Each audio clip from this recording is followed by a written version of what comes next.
नमस्कार. आचार्य 90 FM वर सर्वांचे मनपूर्वक स्वागत. श्यामची आई या पुस्तकातील कथांचे वाचन करत आहोत. आज मी सुरेखा माळी सारी प्रेमाने नांदा सादर करत आहे. श्यामच्या गोष्टीत सुरुवात झाली होती. दूर कुत्री भुंकत होती.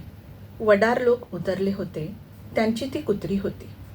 सखू मावशी रात्रंदिवस माझ्या आईची शुश्रूषा करीत होती.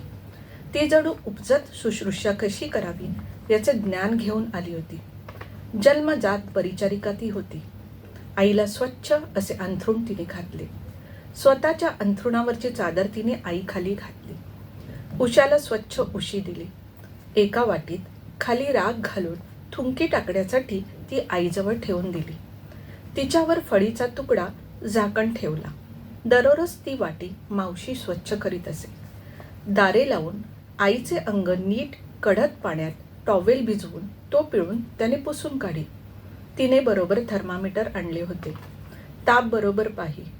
ताप अधिक वाढू लागला तर कोलन वॉटरची पट्टी कपाळावर ठेवी. आईच्या खाली मेण कापडावर कागद घालून त्यावर आईला शौच करावयास ती सांगे.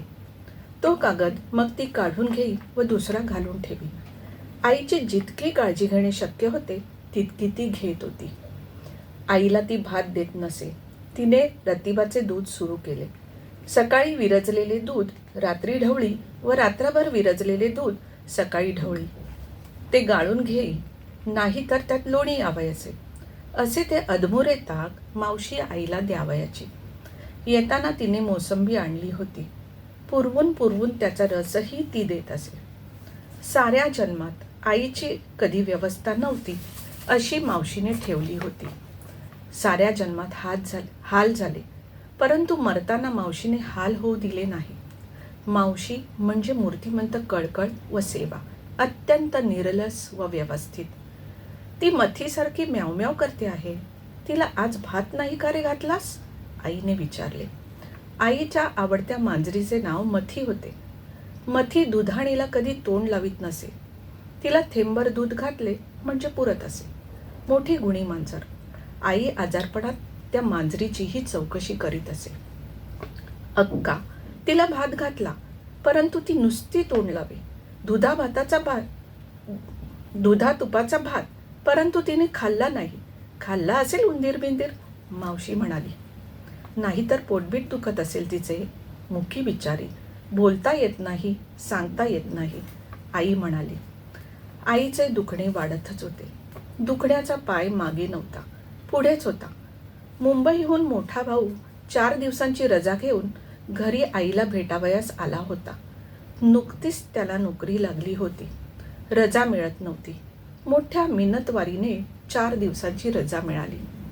आईला पाहून त्याला भडभडून आले. आई, काय ग तुझी दशा? तू इकडे होतीस, काम करीत होतीस. आई, आम्ही तिकडे खुशाल खात होतो, परंतु तुला घास मिळत नव्हता, असे म्हणून तो रडू लागला. धाकट्या पुरुषोत्तमाने सारी हकीकत त्याला सांगितली होती. आईने कसे हाल काढले, दवंडी कशी पिटली, ते सारे त्याने सांगितले. दादाचे हृदय दुभंग झाले. आई म्हणाली, चाललेच आहे. बाळांनो, या देहाला चांगले दिले काय, वाईट दिले काय? जोपर्यंत देवाला यंत्र चालवायचे आहे तोपर्यंत ते चालणार. तू वाईट वाटून घेऊ नकोस. तुम्ही का तिकडे चैन करता? तूही दिवसभर काम करतोस. तू 5 रुपये पाठवलेस, मला धन्य वाटले. तू 19 रुपयातून त्यांना 5 रुपये पाठवलेस. खरेच मुठभर भास मला चढली. मुलांकडून आलेली पहिली मनी ऑर्डर म्हणून त्यांना आनंद झाला. आता मला चिंता नाही. तुम्हाला तयार करणे एवढेच माझे काम. तुम्ही गुणी निघालात, चांगले झाले.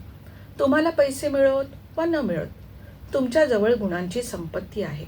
आता मला काळजी नाही. श्याम तिकडे आहे. या पुरुषोत्तमला मावशी तयार करेल.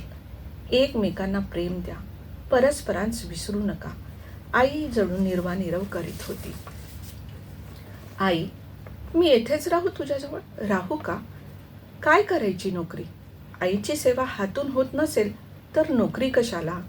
मला नोकरीची हाव नाही, खरोखरच नाही. तुझ्या पायांच्या सेवेपेक्षा वरिष्ठांचे बूट मला पूज्य नाहीत.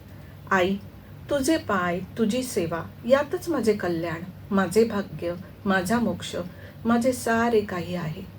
आई, तू सांगशील तसे मी करेन. राजीनामा मी लिहून आणला आहे, देऊ का पाठवून? दादा गहीवरून बोलत होता.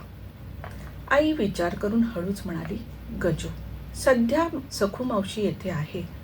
नोकरी आधीच मिळत नाही. मिळाली आहे मुश्किलीने, ती ठेव. त्यांना 5 रुपये पाठवत जा. 2 पाठवलेस तरी चालतील, परंतु दर महिन्याला आठवण ठेवून पाठव.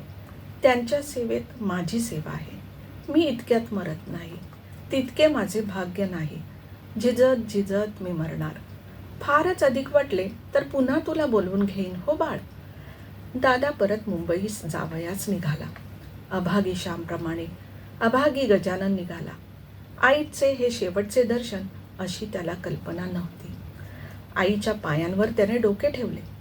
आईच्या तोंडाजवळ त्याने आपले तोंड नेले.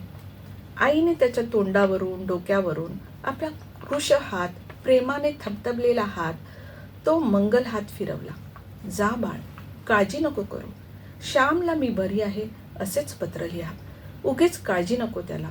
सारी प्रेमाने नांदा. एकमेकांस कधी अंतर देऊ नका. आईने संदेश दिला. जड अंतःकरणाने दादा गेला. कर्तव्य म्हणून गेला. संसार मोठा कठीण हेच खरे. ही कथा तुम्हाला नक्कीच आवडली असेल.